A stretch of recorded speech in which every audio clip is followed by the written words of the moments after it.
નમસ્તે Gujarat. Vashishtha NEET dedicated NEET એકેડેમીમાં online platform પર આપનું હાર્દિક સ્વાગત છે. તો લાસ્ટ લેક્ચરની અંદર જ્યારે આપણે મળ્યા ત્યારે ગ્રેવિટેશન નામના એક આઈએમપી ટોપિકની વાત કરી હતી. એમાં હતો બાઇનરી સિસ્ટમ. આજે એક આપણે નવા ટોપિકની ફરી ચર્ચા કરવા જઈ રહ્યા છીએ અને એ ટોપિક છે હીટ ટ્રાન્સફરનો. આપણને ખ્યાલ છે હીટ ટ્રાન્સફર પર એવું જ એક ચેપ્ટર છે કે જે 12થને રિલેટેડ 12th સાથે જો આપણે સરખામણી કરીએ તો કદાચ એના કરતાં એ વધી જશે. કન્ટેન્ટની દ્રષ્ટિએ ખૂબ નાનું અને એક્ઝામના આવવાની દ્રષ્ટિએ ખૂબ મોટું. તો એના એક ટોપિકની આપણે આજે ચર્ચા કરવી છે અને એ ટોપિક છે સ્ટીફન બોલ્ટ્ઝમેનનો નિયમ, જેના એમસીક્યુ વારંવાર આપણી સામે આવતા હોય છે. તો શરૂઆત કરીએ વધારે વાત ન કરતા. હીટ ટ્રાન્સફર અને હીટ ટ્રાન્સફરની અંદર આપણે સ્ટીફન બોલ્ટ્ઝમેનનો નિયમ, આમ તો નિયમ આપણને ખ્યાલ છે પણ તેમ છતાં હું અહીંયા એ નિયમ છે તમારી સામે રજૂ કરું છું. સંપૂર્ણ કાળા પદાર્થનો કુલ ઉત્સર્જન પાવર પદાર્થના નિરપેક્ષ તાપમાનની ચતુર્ઘાતના સમપ્રમાણમાં હોય છે. જો જનરલી નિયમ કોઈ આપવામાં આવે છે આપણી સામે જ્યારે આવે છે ત્યારે એ આદર્શ હોય છે, પછી આપણે એને વાસ્તવમાં એપ્લાય કરતા હોઈએ છીએ. તો સ્ટીફન બોલ્ટ્ઝમેનનો નિયમ જે બન્યો હતો એ એક આદર્શ પદાર્થ, જનરલી જ્યારે હીટ ટ્રાન્સફરની વાત હોય ત્યારે આદર્શ પદાર્થ તરીકે આપણે કાળો પદાર્થ લઈએ છીએ. તો બનેલો હતો કાળો પદાર્થ માટે, પછી આપણે એને વાસ્તવમાં જે પદાર્થ હોય છે એને આપણે એપ્લાય કરીએ છીએ. તો કેવી રીતે એપ્લાય કરીએ એ જોઈએ. સંપૂર્ણ કાળા પદાર્થનો કુલ ઉત્સર્જન પાવર, તો કુલ ઉત્સર્જન પાવરને આપણે જનરલી W વડે દર્શાવતા હોઈએ છીએ. તો કુલ ઉત્સર્જન પાવર W એ નિરપેક્ષ તાપમાનને ધારો કે આપણે T કહીએ તો એની ચતુર્ઘાત એટલે કે 4 ઘાતના સમપ્રમાણમાં હોય. તો નિયમ આપણે ચેક કરીએ તો W is directly proportional two શું થઈ જશે? T⁴. સપ્રમાણતા દૂર કરીએ એટલે એક કોન્સ્ટન્ટ આવે, તો એ કોન્સ્ટન્ટ છે સિગ્મા. તો અહીંયા જે આપણે નિયમ મળ્યો છે આ છે સ્ટીફન બોલ્ટ્ઝમેનનો નિયમ. સિગ્માને શું કહેવાય? તો કે સ્ટીફન બોલ્ટ્ઝમેનનો અચળાંક, જેનું મૂલ્ય થાય 5.67 × 10⁻⁸ વોટ પર મીટર સ્ક્વેર કેલ્વિન ⁴. ઘણીવાર આનું પારિમાણિક સૂત્ર પણ આપણી સામે એ લોકો ક્વેશ્ચનની અંદર મૂકતા હોય છે. તો આ નિયમ છે એ માત્ર ને માત્ર કોના માટે છે? તો કે આ નિયમ માત્ર ને માત્ર સંપૂર્ણ કાળા પદાર્થ માટે છે. પણ વાસ્તવમાં એક પણ પદાર્થ સંપૂર્ણ કાળો નથી. સંપૂર્ણ કાળો પદાર્થનો કોન્સેપ્ટ તમને ખ્યાલ છે કે એનામાંથી બધા જ વિકિરણો ઉત્સર્જિત થતા હોય છે, સતત તરંગલંબાઇ ઉત્સર્જિત થતી હોય છે અને પોતે બધા જ તરંગલંબાઇ ધરાવતા વિકિરણનું શોષણ પણ કરે છે. તો વાસ્તવમાં જો કોઈ પદાર્થ હોય એના માટે આપણે નિયમ લખવો હોય તો સામાન્ય પદાર્થ માટે એટલે કે જે કાળા પદાર્થ નથી એના માટે જો નિયમ લખવો હોય તો આપણે લખી શકીએ W ઇઝ ઇક્વલ ટુ એટલે કે કુલ ઉત્સર્જન power sigma E into T⁴. આ E જે છે એ શું છે? તો કે જે તે પદાર્થની ઉત્સર્જકતા. જો કાળા પદાર્થની વાત કરીએ તો કાળા પદાર્થ માટે ઉત્સર્જકતા 1 હોય. સમીકરણની અંદર E ઇઝ ઇક્વલ ટુ 1 મૂકો એટલે ઉપરનો આપણો નિયમ આપણને મળી જશે. હવે W એટલે કે કુલ ઉત્સર્જન પાવર, એની વ્યાખ્યા શું છે? તો કે એકમ સમયમાં એકમ ક્ષેત્રફળવાળી સપાટીમાંથી ઉત્સર્જાતી કુલ વિકિરણ ઉર્જા, એને આપણે શું કહીએ છીએ? કુલ ઉત્સર્જન પાવર. તો કુલ ઉત્સર્જન પાવરની જગ્યાએ મેં શું મૂકી દીધું? તો કે Q/AT. એકમ સમયમાં એકમ ક્ષેત્રફળ ધરાવતી સપાટીમાંથી ઉત્સર્જાતી કુલ વિકિરણ ઉર્જા, Q એટલે ઉત્સર્જાતી વિકિરણ ઉર્જા. તો એને જો આપણે કરતા બનાવીએ તો મને એ સમીકરણ મળી જશે Q is equal to sigma EA into T⁴ into small t. એટલે કે T સમયમાં જો કોઈ બોડીનું ટેમ્પરેચર કેપિટલ T હોય અને એનું ક્ષેત્રફળ કેપિટલ A હોય, આ કયું ક્ષેત્રફળ છે? તો કે પદાર્થની ઉત્સર્જક સપાટીનું ક્ષેત્રફળ. બધું જ ધ્યાનમાં નથી લેવાનું, જે સપાટીમાંથી વિકિરણો ઉત્સર્જાય છે એ જ ક્ષેત્રફળ તમારે કન્સિડર કરવાનું છે. જો એ પદાર્થની ઉત્સર્જકતા E હોય તો કેટલી ઉર્જા બહાર આવશે? કેટલી વિકિરણ ઉર્જાનું ઉત્સર્જન થશે? તો કે Q જેટલી વિકિરણ ઉર્જાનું ઉત્સર્જન થશે. આ નિયમ છે સામાન્ય પદાર્થ માટે સ્ટીફન બોલ્ટ્ઝમેનનો નિયમ. તો અહીંયાથી આપણે કહી શકીએ Q is directly proportional two T⁴. જો બાકીના ફેક્ટર આપણે કોન્સ્ટન્ટ વિચારતા હોઈએ તો સરખી રીતે નોટ ડાઉન કરો, પછી આપણે આગળ વધીએ.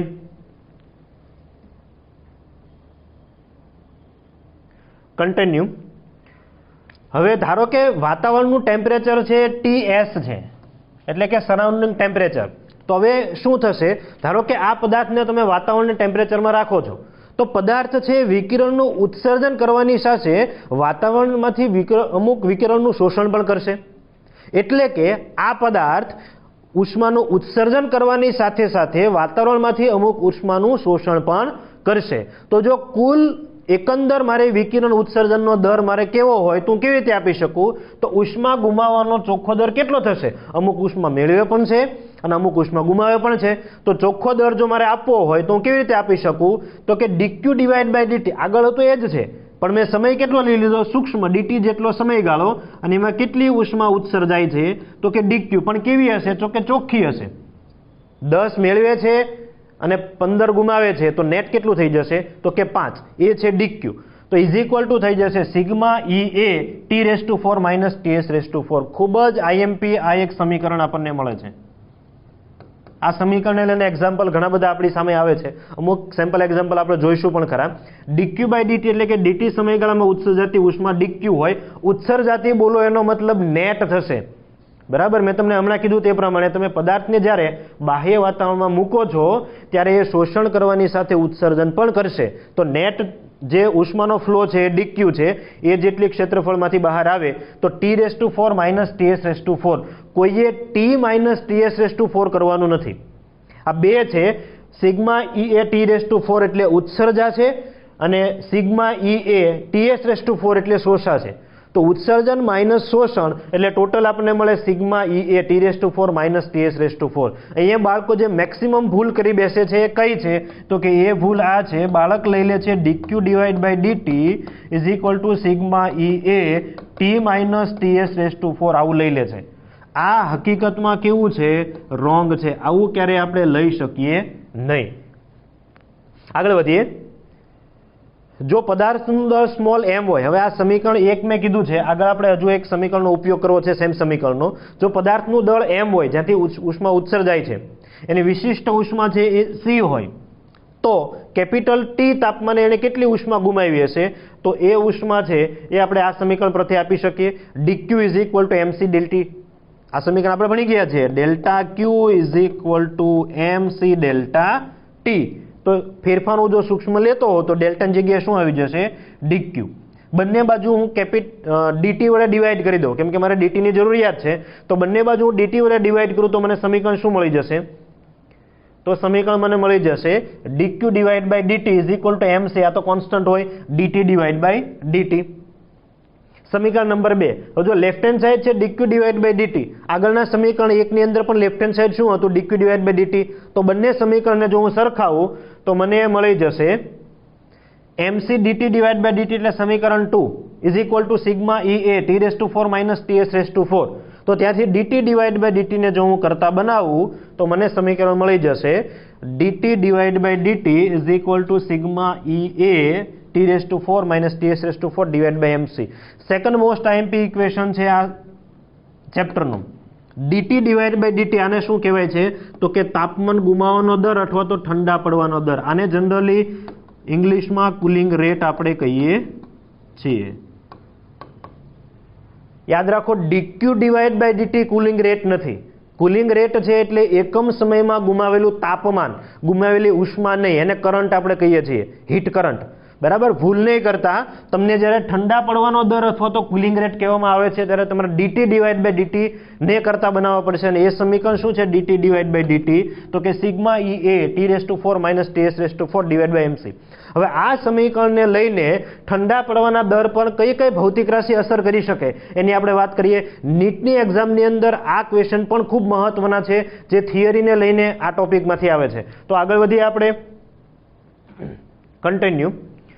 તાપમાન ગુમાવવાનો દર અથવા તો ઠંડા પડવાનો દર નીચેની બાબતો પર આધાર રાખે છે. સમીકરણ આપણને શું મળ્યું હતું?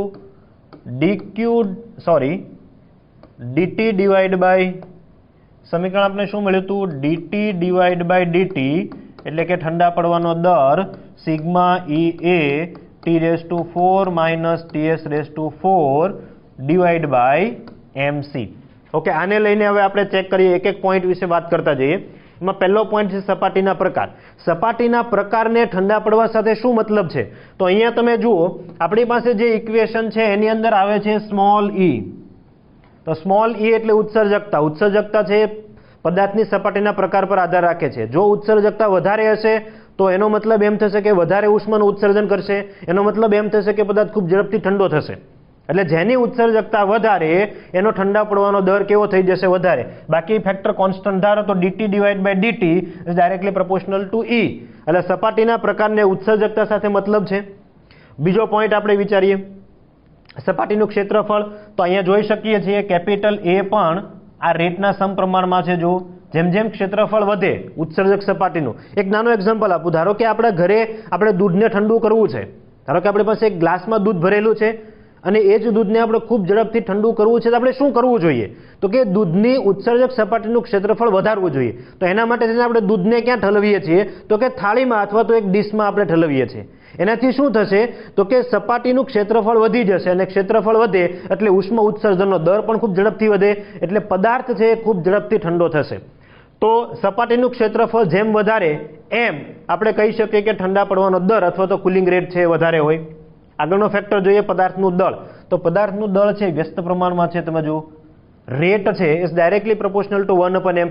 જેમ આપણો જથ્થો વધારે પદાર્થનો એમ ઠંડા પડવામાં વધારે સમય લાગે. દાખલા તરીકે આપણે જોઈએ 1 કપ ચાનો હોય તો એ અને એક મોટી તપેલી ચાની ભરેલી હોય તો એ, કોણ ઝડપથી ઠંડુ થઈ જશે? તો કે એક નાના કપમાં ભરેલી ચા. એનું કારણ શું છે? એનો જથ્થો ઓછો છે. લોખંડનો નાનો ટુકડો અને લોખંડનો મોટો ટુકડો, તાપમાન ઘટવામાં કોને વધારે સમય લાગશે? તો અહીંયા જુઓ તમે dt ડિવાઇડ બાય dt એટલે કુલિંગ રેટ એ દળના વ્યસ્ત પ્રમાણમાં હોય. આનો મતલબ એમ થાય કે દળ જેટલું વધારે એટલો કુલિંગ રેટ ઓછો, એટલે કે ઓછી ઝડપથી ઠંડુ થશે. તો પદાર્થના દળ પર આવી રીતે આધાર રાખે છે. આગળનો ફેક્ટર છે પદાર્થની વિશિષ્ટ ઉષ્મા. વિશિષ્ટ ઉષ્મા એટલે C. જેમ પદાર્થની વિશિષ્ટ ઉષ્મા વધારે એમ એનો કુલિંગ રેટ ઓછો, અને જેમ પદાર્થની વિશિષ્ટ ઉષ્મા ઓછી એમ એનો કુલિંગ રેટ વધારે. કોઈ પદાર્થને તમારે રિક્વાયરમેન્ટ એવી છે કે મારે ઝડપથી ઠંડો થઈ જવો જોઈએ, તો એના માટે થઈને તમારે કેવો પદાર્થ પસંદ કરવો જોઈએ કે જેની વિશિષ્ટ ઉષ્મા કેવી હોય? તો કે ખૂબ ઓછી. તમને એમ થાય કે પ્રેક્ટિકલી આ બધું ક્યાં ઉપયોગમાં આવે છે? તો અહીંયા ઉપયોગમાં આવે છે. ધારો કે તમારી ઇન્ડસ્ટ્રીની અંદર તમારે કોઈ પદાર્થને ખૂબ ઝડપથી ઠંડો કરવો છે, તમારી એવી રિક્વાયરમેન્ટ છે, તો તમારે એ પદાર્થની વિશિષ્ટ ઉષ્મા કેવી પસંદ કરવી જોઈએ? નીચી. જેમ બને એમ વિશિષ્ટ ઉષ્મા નીચી હશે તો dt ડિવાઇડ બાય dt એટલે ઠંડા પડવાનો દર કેવો હશે? તો કે ઊંચો, ઝડપથી ઠંડુ થઈ જશે. આગળના પોઈન્ટ પર વાત કરીએ આપણે પદાર્થની સપાટીના તાપમાન. પદાર્થની સપાટીનું તાપમાન એટલે કેપિટલ T. એવું કહેવાય કે જેમ પદાર્થ વધારે ગરમ એમ એટલો ઝડપથી ઠંડો પણ થશે. એટલે કે પદાર્થનું તાપમાન અને સરાઉન્ડિંગ ટેમ્પરેચર વચ્ચે ગાળો જો વધારે હોય, ડિફરન્સ જો વધારે હોય, તો પદાર્થ છે એ ખૂબ ઝડપથી ઠંડો થઈ જશે. એટલે જેમ પદાર્થનું તાપમાન વધારે એમ કુલિંગ રેટ પણ કેવો હશે? વધારે. તમારી પાસે એક સરખા બે ગોળાઓ છે, ધારો કે લોખંડના, એકનું તાપમાન 100 ડિગ્રી સેલ્સિયસ છે અને એકનું 30 ડિગ્રી સેલ્સિયસ, તો કોણ ઝડપથી ઠંડો થશે? ઠંડા પડવાનો દર કોનો વધારે હશે? તો કે 100 ડિગ્રી સેલ્સિયસ વાળાનો ઠંડા પડવાનો દર વધારે હશે. એના પછી આગળનો પોઈન્ટ છે વાતાવરણનું તાપમાન. તો એ પણ અહીંયા ઇફેક્ટ કરે છે. જુઓ તમે TS, વાતાવરણનું તાપમાન જેમ વધારે હશે એમ ઠંડા પડવાનો દર કેવો હશે? ઓછો હશે. જુઓ તમે TS છે બાદબાકીમાં આવે છે T થી. તો જેમ જેમ વાતાવરણનું તાપમાન વધતું જશે એમ એમ ઠંડા પડવાના દરમાં શું થતો જશે? ઘટાડો થતો જશે. તો આટલા ફેક્ટર છે એ કુલિંગ રેટ પર ડિપેન્ડ કરે છે, અથવા તો કુલિંગ રેટ આટલા ફેક્ટર પર ડિપેન્ડ કરે છે. જો તમને આપવામાં આવતી માહિતી ગમતી હોય, ઉપયોગમાં આવે એવું લાગતું હોય, તો આ માહિતી તમે તમારા મેક્સિમમ મિત્રો સુધી શેર કરો. અમારું જે ઓનલાઈન પ્લેટફોર્મ છે એને લાઇક કરો અને એને સબસ્ક્રાઇબ કરો. આગળ વધીએ આપણે થોડા ઉદાહરણો જોઈએ. ચલો, પહેલું ઉદાહરણ છે સંપૂર્ણ કાળા પદાર્થ માટે log W versus log T નો આલેખ ડ્રો કરો. આપણે આલેખ સમજવો છે, NCERT ને બેયોન્ડ છે આ વાત.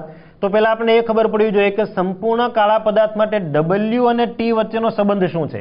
એક સમીકરણ આપણી પાસે હોવું જોઈએ કે જે log W અને log T વચ્ચેનો સંબંધ આપે. આપણે ખ્યાલ છે હીટ ટ્રાન્સફરમાં એક પણ સમીકરણ આવું છે નહીં. આપણે એ સમીકરણ બનાવવું પડશે.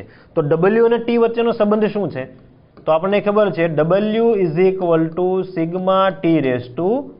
જો સંપૂર્ણ કાળા પદાર્થ માટે છે એટલે E આવશે ને E ઇઝ ઇક્વલ ટુ 1 થઈ જશે. હવે બંને બાજુ આપણે log લગાવીએ તો અહીંયા મને મળી જશે log W is equal two log sigma into T⁴. ચાલો, અહીંયા આપણે આને અલગ કરીએ. ગુણાકાર હોય તો એ સરવાળામાં પરિણમે. તો log W is equal two શું થઈ જશે? તો કે log sigma plus log T⁴. 4 ને આપણે આગળ લઈએ તો આ મને મળે log કેપિટલ T. તો જે સમીકરણ તમને દેખાય છે અત્યારે, આ સમીકરણ log W અને log T નો સંબંધ આપે છે. ચેક કરી લો. હા, જ્યારે પણ ફિઝિક્સની અંદર તમને ગ્રાફિકલ કોઈ ક્વેશ્ચન આવે છે તો એક્સ અને વાય પર જે ભૌતિક રાશિ હોય એનો સંબંધ દર્શાવતું એક સમીકરણ તમારી પાસે હોવું જોઈએ. તો અહીંયા આગળ છે log W અને log T અને આ સમીકરણની અંદર પણ એ જ છે, ચેક કરી લો તમે. હવે આ આલેખ કેવો આવશે એ આપણને ખબર હોવી જોઈએ. તો એક્સ અને વાય અક્ષ પર જે ભૌતિક રાશિ છે એની ઘાત ચેક કરો. તો જુઓ log W ની કેટલી ઘાત છે, સોરી અહીંયા ઇક્વેશનની અંદર log W ની કેટલી ઘાત છે તો કે 1 અને log T ની કેટલી ઘાત છે તો કે 1. તમારું જે સમીકરણ છે જે તમને log W અને log T વચ્ચેનો સંબંધ આપે છે એ સમીકરણમાં x અને y અક્ષ પર જે ભૌતિક રાશિ છે એની ઘાત ચેક કરો. તો એની ઘાત આપણને મળે છે 1 અને 1. એનો મતલબ એમ થાય કે આ આલેખ આપણને કેવો મળવો જોઈએ, સુરેખ મળવો જોઈએ. સુરેખ હોય તો સમીકરણને કોની સાથે તમે સરખાવી શકો, તો તમે આ સમીકરણને સરખાવી શકો y = mx + c. x અક્ષ પર કઈ ભૌતિક રાશિ છે log T, તો હું mx ને આગળ લઈ લઉં છું. y = આપણી પાસે છે mx + c. સમીકરણને આપણે સરખાવીએ તો y તરીકે કઈ ભૌતિક રાશિ છે log W = mx તરીકે કોણ છે તો કે 4 log T અને પ્લસ c તરીકે કોણ છે તો કે log સિગ્મા. હવે અહીંયા એક વિચારવા જેવી બાબત છે, તમે જો ભૂલ નહીં કરતા. સ્મોલ m એટલે આલેખનો ઢાળ. આપણે કેસમાં કેટલો થઈ જશે એ 4, એટલે મતલબ ઢાળ = કેટલો થઈ ગયો 4. હું અહીંયા લખતો પણ જાઉં, ઢાળ m = કેટલા થઈ જશે તો કે 4. પછી આ જે c છે એ છે y અંતઃખંડ, કેટલો છે તો કે log સિગ્મા. તો અહીંયા હું લખી દઉં y અંતઃખંડ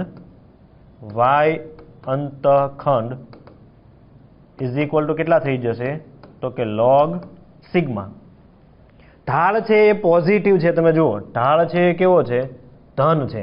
પછી y અંતઃખંડ કેવો છે, આપણે આલેખ ડ્રો કરવો પડશે કે કયા કયા ચરણમાંથી પસાર થાય છે.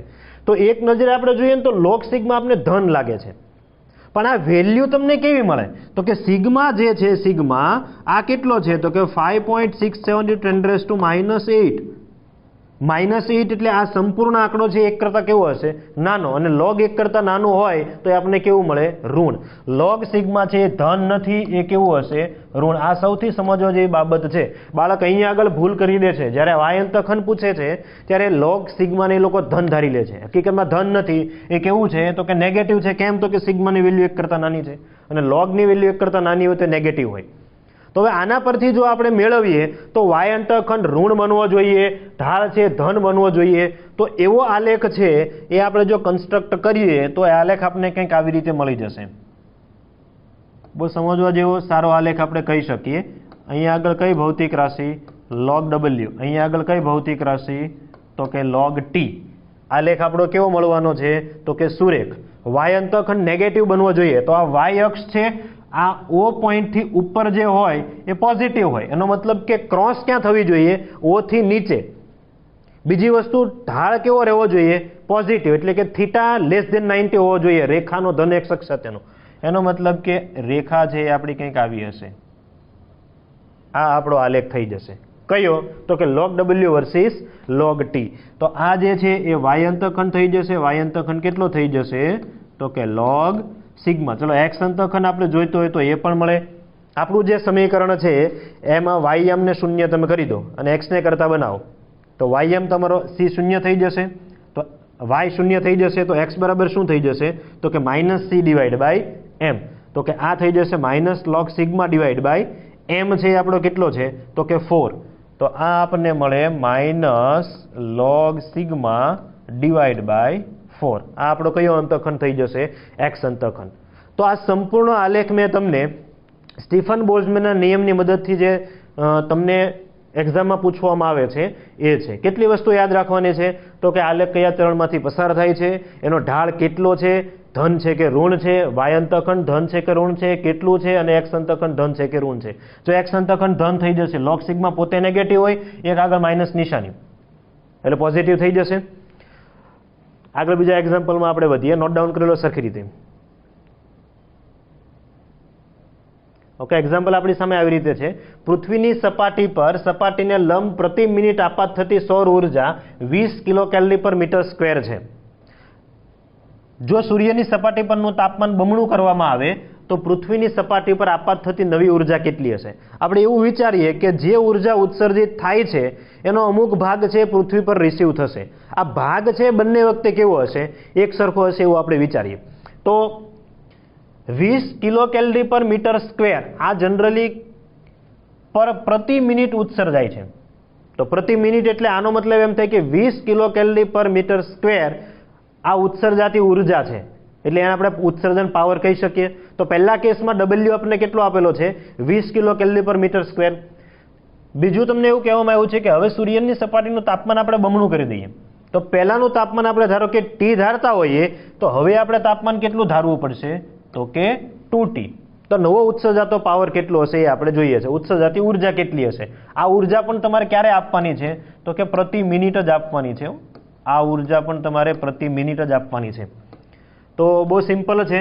W is directly proportional to T⁴ અને W dash is directly proportional to T⁴. બંને સમીકરણનો ગુણોત્તર લઈએ તો W dash divide by W કેટલા છે? તો કે 20 is equal to T dash કેટલું છે? તો કે અંતિમ તાપમાન બમણું કરીએ છીએ તો એની 4 ઘાત કરવાની છે. તો 2⁴ એટલે થઈ જશે 16T⁴ ડિવાઈડ બાય T⁴. તો આપણને મળી જશે W dash is equal two 320 kilo calorie પર મીટર સ્ક્વેર. આટલી જે ઉર્જા છે એ પ્રતિ મિનિટ સૂર્યમાંથી ઉત્સર્જાય અને પૃથ્વીની સપાટી પર આપણે રિસીવ કરીએ. તો એમ્સની અંદર પૂછાયેલો એક્ઝામ્પલ છે. આ કયા સૂત્રને બેઝ છે? તો કે સ્ટીફન બોલ્ઝમેનના નિયમને અનુલક્ષીને. ચલો નોટ ડાઉન કરો એટલે બીજો એક્ઝામ્પલ ઝડપથી જોઈએ. ચલો સેકન્ડ એક્ઝામ્પલ આપણી સામે કંઈક આવી રીતે છે. 600 કેલ્વિન તાપમાનવાળા ગોળાનો બાહ્ય વાતાવરણ જેનું તાપમાન કેટલું આપેલું છે? 200 કેલ્વિન.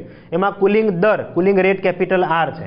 હવે જો ગોળાનું તાપમાન 400 કેલ્વિન કરવામાં આવે તો નવો કુલિંગ દર કેટલો હશે એ આપણે જોઈએ છે. તો ક્વેશ્ચનની અંદર જ આપણે બધાને પહેલાં તો નામ આપીએ. આપણી પાસે ગોળાના બે તાપમાન છે. એક તાપમાન છે 600 કેલ્વિન, આપણે ધારો કે એને T1 કહીએ, બીજું 400 કેલ્વિન, એને ધારો કે આપણે T2 કહીએ. સરાઉન્ડિંગ ટેમ્પરેચર બંને વખતે આપણે કેટલું રાખીશું? તો કે 200 કેલ્વિન. પહેલો કુલિંગ રેટ કેટલો છે? તો કે R, એને આપણે R1 કહીએ. તો નવો કુલિંગ દર જે છે એને આપણે R2 કહીએ. એના ઉપર આપણે ક્વેશ્ચન માર્ક કરીએ. તો કુલિંગ રેટ એટલે કે dt ડિવાઈડ બાય dt એનું સમીકરણ આપણે ઓલરેડી થિયરીમાં જોયેલું છે. હું અહીંયા ડાયરેક્ટલી યુઝ કરું તો આપણે કહી શકીએ કુલિંગ દર dt ડિવાઈડ બાય dt. મેં તમને કીધું હતું dq ડિવાઈડ બાય dt નથી લેવાનું. તો dt divide by dt is directly proportional to T⁴ minus Ts⁴. તો dt ડિવાઈડ બાય dt એ આપણા માટે શું થઈ જશે? Cooling rate. તો એકવાર dt ડિવાઈડ બાય dt સમીકરણનો ઉપયોગ કરીએ T1 માટે અને બીજી વાર dt ડિવાઈડ બાય dt નો સમીકરણનો ઉપયોગ કરીએ T2 માટે. બંને વખતે સરાઉન્ડિંગ ટેમ્પરેચર કેટલું આપણે લઈશું? તો કે 200 કેલ્વિન.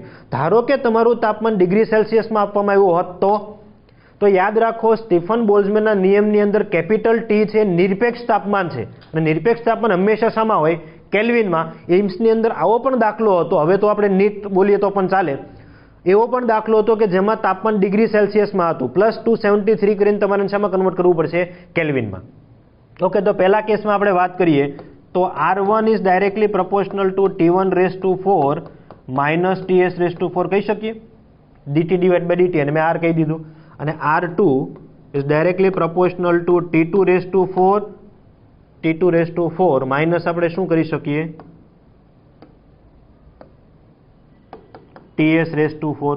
બાકીની ટર્મ છે એક જ ગોળો છે તો સિગ્મા એક સરખી હશે, E એક સરખું હશે, A એક સરખું હશે, MC એક સરખું હશે, એટલે એને લખવાની કંઈ જરૂર નથી. તમે ડાયરેક્ટ સમપ્રમાણતાનો સંબંધ યુઝ કરી શકો છો. આપણે R2 જોઈએ છે તો સમીકરણ 2 ડિવાઈડ બાય સમીકરણ 1 કરીએ એટલે કે R2 divide by R1. R1 કેટલું આપેલું છે? તો કે capital R is equal two અંશમાં R2. તો T2 કેટલા આપેલા છે?